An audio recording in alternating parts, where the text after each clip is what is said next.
Halo Fitness Mania, selamat datang di Dunia Aderai. Kali ini saya akan menjawab pertanyaan teman-teman seputar khususnya latihan. Tapi kali ini pertanyaannya agak spesifik, yaitu adalah dia tanya, Mas Ade gimana sih kalau Mas Ade latihannya apa saja? Itu pertanyaannya.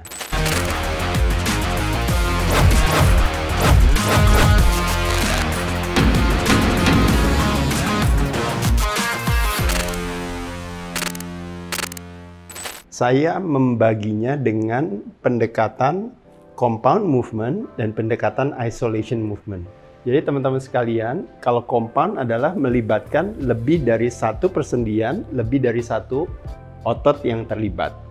Sedangkan isolation movement adalah melibatkan hanya satu persendian, hanya satu otot yang terlibat. Ya, jadi saya akan bahas satu persatu latihan saya, nanti terakhirnya saya akan jelaskan lagi kalau seandainya waktu saya menjelaskan ini tiba-tiba teman-teman ada kepikiran kira-kira terus lakukannya berapa kali dan sebagainya. Kalau saya latihan chest, teman-teman sekalian, salah satu prinsip yang saya lakukan yaitu adalah yang namanya priority training principle, memprioritaskan jenis latihan yang memungkinkan saya mengangkat beban paling berat pada saat dimana energi level saya paling tinggi di awal latihan. Jadi sekali lagi teman-teman sekalian, prinsip daripada priority training principle, saya tahu bahwa chest press atau compound movement adalah jenis latihan yang mau saya dahulukan. Makanya kenapa waktu presses di chest, saya akan banyak fokusnya adalah nomor satu, saya menggunakan yang namanya plate loaded.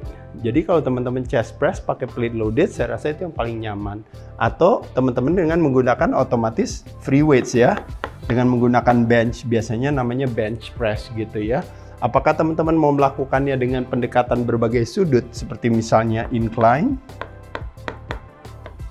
atau decline, atau press, silahkan saja, nggak ada masalah.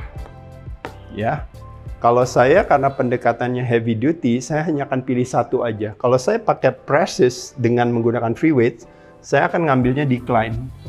Secara badan saya merasa lebih nyaman waktu saya melakukan decline presses.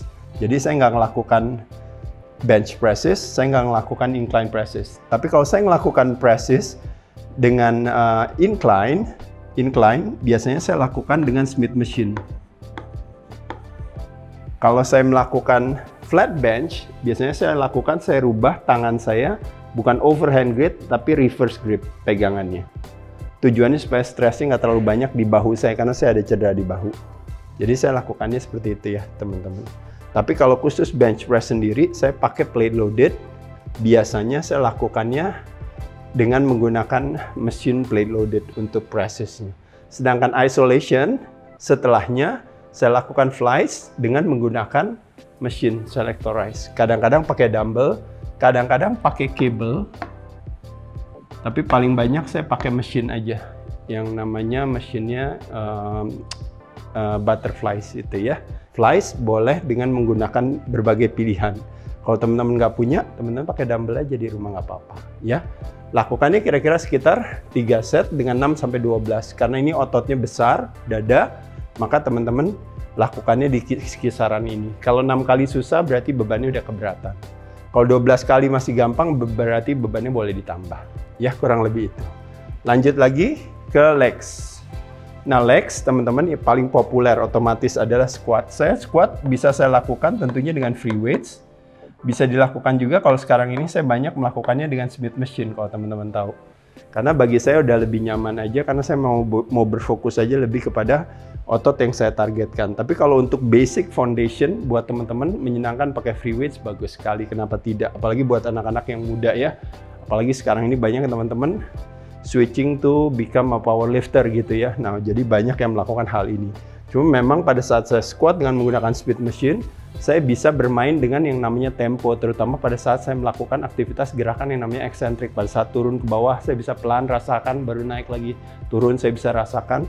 Saya bisa lebih in control waktu saya melakukan dengan Smith machine dibandingkan dengan free weights. Karena kalau free weights ada kecenderungan saya lebih kepada menjalankan tugas saya untuk menyelesaikan assignment tersebut. Jadi dari titik A menuju destinasi B, yang penting terangkat gitu. Nah, tapi kalau dengan Smith Machine, saya bisa benar-benar fokus kepada otot yang saya targetkan. Dalam hal ini adalah mulai dari glute saya, mulai dari quad saya dan sebagainya. Ya.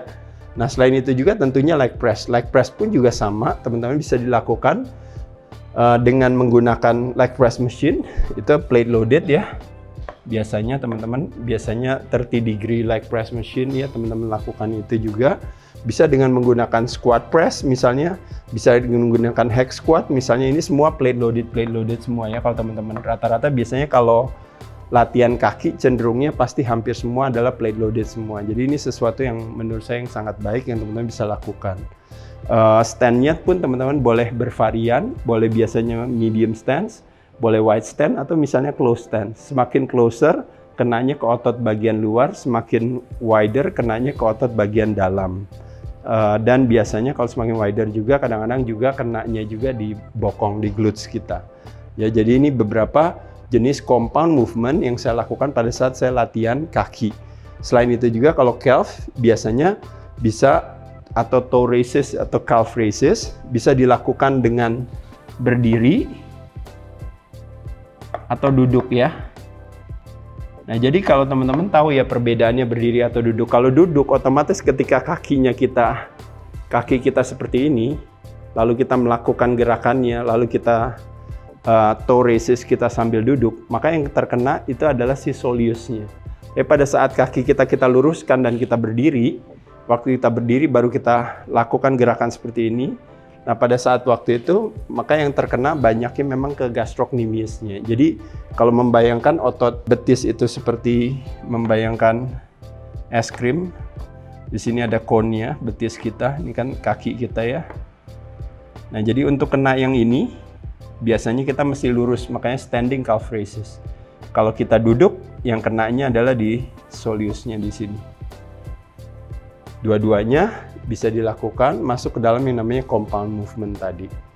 Jadi dilakukannya, perbedaannya antara latihan betis sama latihan paha adalah ketika latihan betis kita boleh melakukan aktivitas repetisinya di atas 12 karena betis memungkinkan kita untuk bisa dilatih dengan durasi yang lebih panjang ya. Hal ini mungkin hubungannya nanti dengan, kalau teman-teman tahu, lebih kepada tipe daripada muscle fiber itu sendiri. Di betis low twitch fibernya banyak, jadi makanya kecenderungannya kita bisa ngangkatnya lebih ini. Tantangan daripada betis kalau seandainya bebannya terus ditingkatkan, berbeda dengan otot-otot yang lain adalah stres terlalu banyak di persendian kaki dan juga di persendian lutut. Nah, oleh sebab persendian pergelangan kaki dan lutut. Oleh sebab itu makanya kenapa bebannya biasanya sedang dan cenderung ringan dengan repetisi yang tinggi. Maksudnya itu. Kalau isolation movement buat kaki bisa leg extension, bisa leg curl. Teman-teman tahu ya, leg extension atau kebalikannya leg curl buat hamstringnya ya. Kalau sedangkan misalnya stiff leg deadlift itu buat latihan apa tuh Mas Ade? Stiff leg deadlift sama juga masuknya kenanya di compound movement, tapi khusus untuk melatih hamstring gitu ya. Sedangkan kalau leg curl sendiri, apakah yang duduk maupun yang agak tengkurap gitu ya, kalau teman-teman tahu, itu lebih masuk ke dalam yang namanya isolation movement, fokus lebih kepada leg bicep kita, si hamstring itu sendiri. Repetisi tetap sama di 6 sampai 12. Ke back. Nah, back adalah salah satu otot terbesar selain otot kaki kita. Nah, back karena ototnya gede dan besar, kecenderungannya memang semuanya compound movement. Jadi dari pulse, latihan pulse artinya menarik, latihan rows artinya mendayung gitu ya. Kalau pulse itu bisa dilakukan misalnya dengan chin up dengan menggunakan badan sendiri, atau dengan menggunakan beban, makanya disebut dengan namanya lat pull down. Lat pull down tentu dengan berbagai varian, apalagi dengan zaman sekarang bisa dengan plate loaded, bisa dengan selectorized, bisa dengan berbagai macam. Ini adalah beberapa jenis latihan yang kita bisa jadikan pilihan untuk kita latihan ya. Mesinnya sekarang ini udah banyak sih ya kalau teman-teman tahu ya, jadi pendekatannya bisa macam-macam, tapi kurang lebih kira-kira itulah. Gerakannya tetap sama. Yang terkena itu hampir sebagian besar adalah fokus ke latissimus dorsinya, kena sedikit juga ke rhomboidsnya. Tapi kenapa disebut compound? Karena melibatkan otot bicep juga sama forearms ya. Kalau rows bisa menggunakan dumbbell bisa menggunakan barbel, bisa satu tangan, bisa pakai barbel dua tangan ya. Kenapa masuk di dalam compound movement? Karena melibatkan otot-otot yang lain selain otot tangan, otot bicep, juga otot pinggang juga ya. Nah, deadlift ini salah satu foundation juga yang paling kokoh ya, melibatkan kaki juga di situ semuanya. Lalu yang satu lagi yang terakhir adalah hyperextension, melibatkan hamstring kita sama melibatkan back kita ya.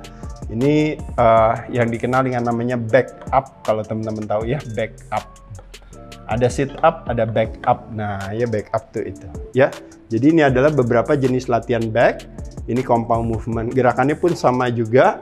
Cuma mungkin kalau hyperextension mungkin bisa lebih sedikit kali ya, dari misalnya jumlahnya lebih dari 12 misalnya, nggak ada masalah. Secara umum kita lakukan 3 set 6 sampai 12 repetisi. Lalu untuk arms kita bagi menjadi bicep, forearm dan tricep. Untuk bicep kita yang paling populer tentunya adalah disebut namanya curling curls. Curls bisa dengan menggunakan barbell, bisa dengan menggunakan dumbbell, bisa dengan menggunakan cables, bisa juga dengan menggunakan mesin. Apakah mesin yang selectorized maupun yang plate loaded ya. Jadi teman-teman di sini teman-teman bisa variasikan. Curls adalah yang paling gampang ya, paling mudah teman-teman bisa lakukan. Kalau sedangkan forearms juga sama, bisa dengan menggunakan dumbbell, ditaruh tangannya forearms. Gerakannya seperti ini, taruh aja ya. Kalau pakai barbell, tangannya berarti 2. Cuma yang kita gunakan adalah si barbelnya. Jadi ini yang disebut namanya wrist curl. Jadi wristnya aja yang di curl. Nah, yang kena itu biasanya cenderung adalah extensor ya. Atau menggunakan dumbbell, bisa wrist curls, bisa juga yang disebut dengan yang dikenal dengan yang namanya hammer curl. Jadi kayak pegang hammer, pegang palu, tapi kita tarik ke atas, yaitu namanya hammer curl. Nah, ini kenanya adalah fokus ke yang satu kenanya ke extensor, yang satu kenanya ke flexor. Cuma kalau hammer curl dia masuknya ke dalam compound ya kalau hitungannya ya. Tapi kalau wrist curl masuknya ke dalam isolation. Kira-kira berapa? Nah, ini uniknya forearm 1. Nah, saya mau ingetin teman-teman, forearms, calf, sama abs adalah 3 otot yang 3 set 6 sampai 12-nya patah. Kenapa? Karena ini adalah otot-otot yang memungkinkan kita untuk bisa mengangkat dengan repetisi yang lebih dari 12. Karena apa? Karena satu, dari tipe seratnya, nomor 2 juga lebih kepada tendensi siasat kita.